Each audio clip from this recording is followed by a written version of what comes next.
আমরা আজকে মঙ্গলবারই পুলিশ ফাঁড়িতে এসেছি ওসি সাহেবের কাছে একটি আবেদন নিয়ে, এবং সেই জন্য আমরা একটা লিখিত আকারেও এনেছি। রাস্তাঘাটে যে গবাদি পশু রাস্তাঘাটে আমরা দেখতে পাচ্ছি, তাদের জন্য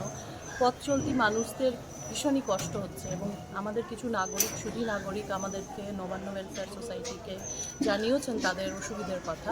সেই জন্য তাদের কোনো ব্যবস্থা নেওয়ার উদ্দেশ্যে আমরা এই স্মারকলিপি দিতে এসেছি,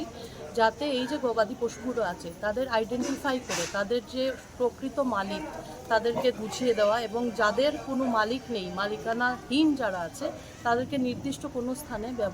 রাখার ব্যবস্থা করার জন্যই আমরা এই আবেদনটা জানাতে এসেছি। সমস্যা তৈরি হচ্ছে বলতে, রাস্তাঘাট জুড়ে পুরো গবাদি পশু থাকছে, তার জন্য বাচ্চারা স্কুলে যেতে পারছে না, বিভিন্ন যানবাহন